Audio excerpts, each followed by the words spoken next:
Now talking about some basic properties of the terms in AP. So what will happen here is, if we are having the question which deals with the sum of the 3 terms in an AP, or the sum of the 4 terms in an AP, or sum of the 5 terms in an AP, so what is the best approach? तो हम उस case में क्या करेंगे, हम उस case में क्या कर सकते हैं कि we can take either the 3 terms as a plus d और a plus 2d, या तो हम ये तीनों टर्म्स ले लें, या हम a plus d a plus 2d ये तीन टर्म्स लेंगे। अदरवाइज हम ऐसा कर सकते हैं कि सर हम वो तीन terms a minus d a और a plus d ले लें। सो दोनों में डिफरेंस क्या है? जब हम यहां पर ऐसे लेते हैं कि हमारे पास if we are taking the three terms as a minus d a and a plus d, then अगर इन तीनों का आप सम करते हैं, if you are taking the sum of these three terms, then this d and d will get cancelled out and you will be getting 3a. So from this only equation, if we are giving the sum is equals to some quantity k, let's say, then we can directly find the value of one variable a. So it helps us to simplify the question. So the thumb rule is, the three numbers are an AP, can be taken as a minus d, a and a plus d. पर इस चीज का ध्यान रखिएगा आप कि ये कब लेंगे, ये हम तब लेके चलते हैं जब हमें सम देके रखा हो, क्योंकि यहां पर हमारे पास जो फर्स्ट टर्म हो जाएगा, first term is not A.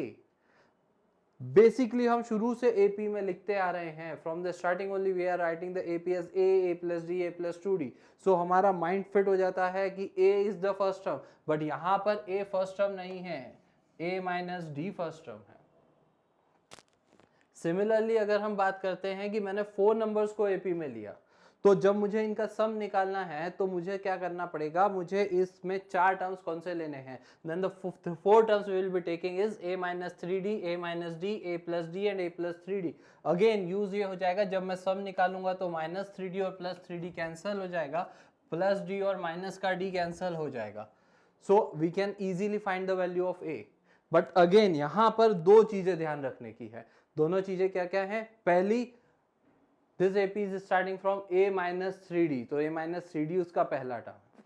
Second, शुरू से हमने क्या देखा, हमने देखा कि AP कैसे लिखी, a plus d, a plus 2d, a plus 3d। But यहां आप देखिए, यहां पर मेरी AP है a minus 3d, a minus d, a plus d और a plus 3d। सो यहां कॉमन डिफरेंस कितना है, यहां कॉमन डिफरेंस d नहीं है, यहां कॉमन डिफरेंस है 2d। तो जब आप ऑड नंबर ऑफ टर्म्स ले रहे थे, जैसे कि आप 3 टर्म्स ले रहे थे, तो कॉमन डिफरेंस d आ रहा था, बट जब आप 4 टर्म्स अज्यूम करेंगे, जो कि आप करेंगे a minus 3d, a minus d, a plus d और a plus 3d, then the common difference is 2d।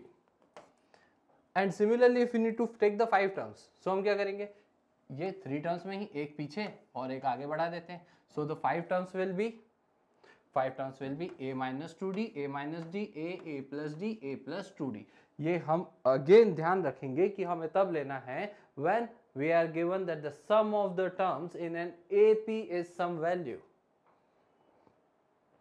Similarly for the 6 terms, 4 terms जो थे उसी में एक पीछे कर लेते हैं, तो क्या होगा, a minus 4d नहीं होगा, क्यों, क्योंकि जब मैं 4 टर्म्स ले रहा था तो मेरे पास जो कॉमन डिफरेंस था वो 2d था, तो इसीलिए हमारे पास जो a minus 3d से एक पहले वाला टर्म होगा वो a minus 5d होगा, क्योंकि हम उसमें से 2d माइनस करेंगे, we will be subtracting 2d so that we will be obtaining one term previous, and similarly we will be adding 2d, so we will be obtaining the last term। Similarly आप आगे के terms और assume कर सकते हैं। Now let's do a question.